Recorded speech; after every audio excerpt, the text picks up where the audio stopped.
Sampah selalu menjadi permasalahan kota-kota besar dengan jumlah penduduk yang tidak sedikit. Terlebih sampah berukuran besar yang tidak bisa dibuang begitu saja ke tempat pembuangan sampah. Nah, di kota Bandung, pemerintah setempat punya cara menyiasati sampah ukuran besar tidak menjadi masalah ke depannya. Bagaimana caranya? Kita simak Sisi Kota.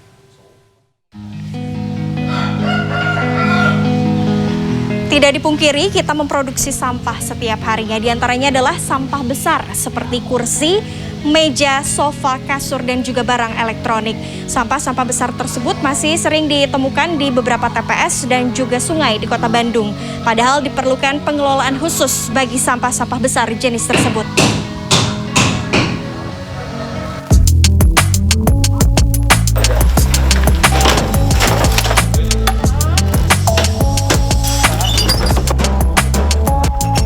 Sampah berukuran besar seperti tempat tidur, kasur, sofa, meja makan, dan lemari baju tidak bisa dibuang begitu saja ke tempat pembuangan sampah. Masyarakat tentu bingung membuang sampah berukuran besar dan tidak jarang ada yang membuangnya sembarangan hingga mengotori lingkungan. Maksimal. Ada kalau yang cerdas tuh. Di kota Bandung, Jawa Barat, upaya mengelola sampah-sampah besar ini terus digencarkan guna meminimalisir permasalahan sampah.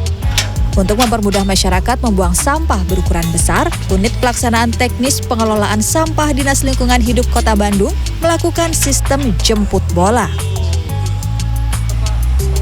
Masyarakat Kota Bandung yang ingin membuang sampah besar dapat menghubungi nomor telepon yang telah disediakan. Setelah melakukan pengajuan, masyarakat tinggal menunggu konfirmasi jadwal penjemputan dan pengangkutan dari DLH. Penjemputan sampah besar dilakukan 2 kali seminggu setiap Selasa dan Kamis. Masyarakat disarankan mempersiapkan sampah besar yang hendak dibuang di tempat yang dapat diakses mobil. Masyarakat tak perlu khawatir dengan biaya yang dikeluarkan karena layanan ini tidak dipungut biaya. Apabila sampah besar yang telah dijadwalkan tidak dijemput pada hari yang sudah dijanjikan, maka akan dilakukan penjadwalan ulang. Salah kedua-duanya sih. Kalau kemarin kan ada shock, yang lain katanya kumpulin dulu. Ya, saya tanpa konfirmasi dengan pihak terkait, saya dari tetangga saya kumpulin. Ternyata hanya yang terdaftar saja yang bisa diangkut gitu aja.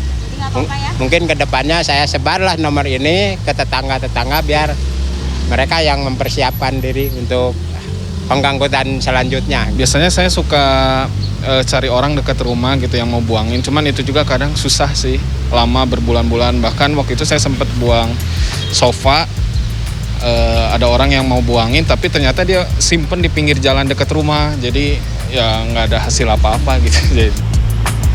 Sayangnya, sosialisasi dan edukasi terkait penjemputan sampah besar ini masih kurang.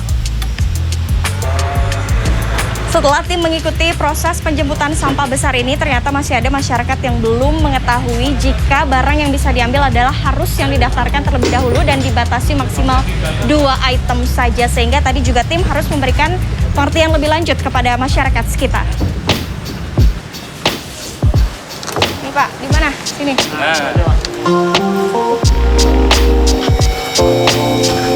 Sampah-sampah besar yang terkumpul nantinya akan dicacah dan kemudian dibuang ke tempat pemrosesan akhir atau TPA. Sementara untuk sampah yang masih layak pakai dan memiliki kerusakan minor akan diperbaiki untuk kemudian dimanfaatkan kembali. Seperti halnya spring bed atau kasur pegas ini, kondisinya sudah rusak dan tidak bisa lagi dimanfaatkan. Karena itu, spring bed ini dicacah menjadi ukuran yang lebih kecil. Kain dan busa langsung dibuang ke bak sampah, sementara per atau pegas dikumpulkan. Selain itu, meja berukuran besar ini juga dihancurkan. Kayu-kayunya dipotong menjadi bagian kecil untuk dimanfaatkan menjadi kayu bakar. Dengan adanya layanan jemput dan angkut sampah besar ini, diharapkan dapat mengurangi jumlah sampah besar yang biasanya dibuang di sungai atau di tempat pembuangan sampah liar. Dalam sebulan, 30-40 sampah besar diangkut. Yang perlu kita catat adalah pelayanan sampah besar ini terkait dengan masalah-masalah lain, sebenarnya masalah lingkungan lain seperti banjir gitu ya.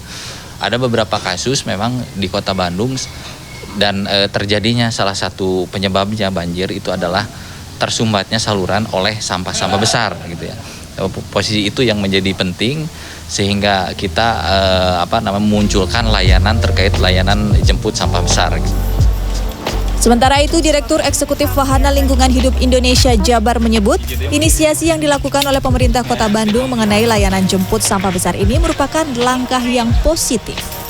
Namun, masih belum tersedianya lahan memadai untuk menampung sampah-sampah besar yang sudah diangkut juga perlu menjadi perhatian. Tinggal permasalahannya kan bagaimana UPT pengelolaan sampah ini menangani sampah-sampah besar itu gitu ya. Karena jangan sampai juga misalnya itu menumpuk di lokasi UPT-nya, terus tidak ada rencana tindak lanjut akan diapakan, misalnya diperbaiki atau diguna ulang gitu ya. Ya diperbaiki untuk diguna ulang atau dipilah lah, misalnya ada pemilahan yang masih bisa diperbaiki, dikelompokkan gitu, yang sudah bisa diperbaiki tapi masih bisa dibongkar untuk diambil komponennya misalnya ya, bahan-bahan yang masih berguna. Nah itu juga patut perlu diperhatikan, jangan sampai nanti ini menjadi permasalahan lanjutan gitu. Meiki menambahkan, SDM dan sarana angkut yang masih terbatas juga perlu menjadi fokus pemerintah dalam meningkatkan efektivitas pengelolaan sampah besar di Kota Bandung. Rizka Rizlia, Rizky Rahadian, Bandung, Jawa Barat.